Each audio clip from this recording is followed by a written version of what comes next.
सज्जनों भाई बहनों, प्रतिदिन के भांति आज भी इस महाप्रसंग में हम सभी आज उपस्थित हैं।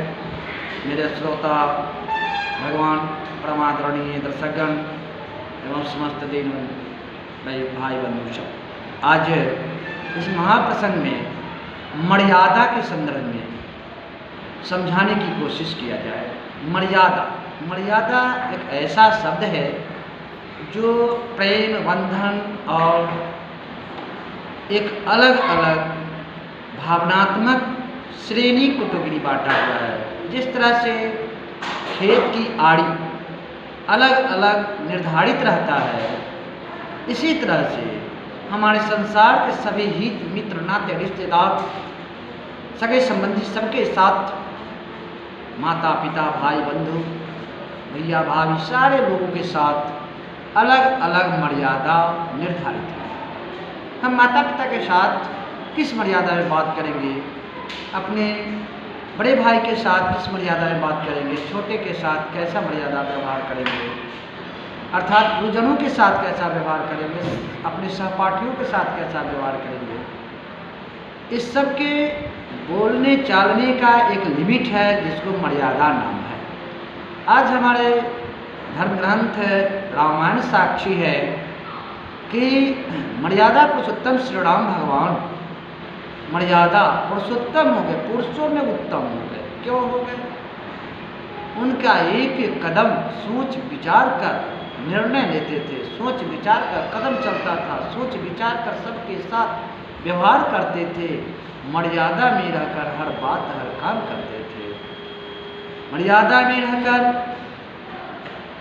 राजा हर एक अपने अपने कार्यों का कार्यविधि पूरा किया है। मर्यादा में रहकर निषाद राज से बात किए हैं, जबकि कहाँ भगवान श्री राम और कहाँ ये निषाद राज फिर भी बात करने के भावात्मक में अपनी मर्यादा को पहले प्रस्तुत किए हैं।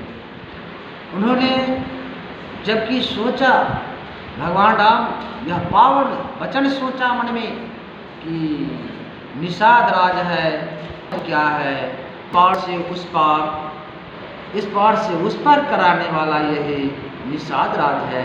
हमारे लिए तो जलीय ड्राइवर यही है, सब कुछ यही है। बहुत भाव से प्रेम से भगवान उन्हें निवेदन किए हैं नाव लाने के लिए। लेकिन इस मर्यादा में भी थोड़ा सा उनका मन में उनके भाव प्रेम के प्रति ज़्यादा सजगता हो जाता है, जागरूकता हो जाता है।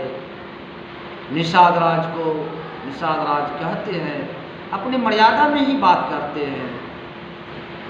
कहते हैं, हे प्रभु, विद्वानों ने गायन करके बताया, गायन किया, लेखन किया।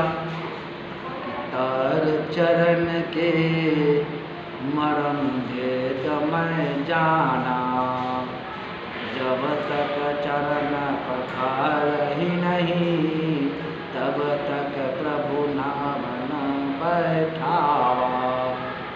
हे प्रभु, मैंने आपके चरण को, रज को, धूल को, क्या उसमें खासियत है, क्या चमत्कार है, क्या जादू है, मैं इसको मर्म को मैं जान गया हूँ।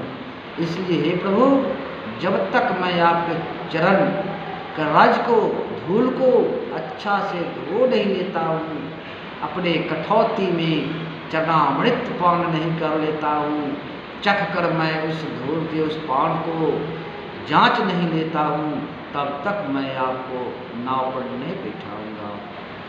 यदि कहीं वही आपके चरण धूलि से उसी पत्थर की नाड़ी जिस तरह से परिणित हो गया था, उस तरह से कहीं ये भी नाव परिणित हो जाएगी नाड़ी में, तो मेरा जीवन मुश्किल हो जाएगा।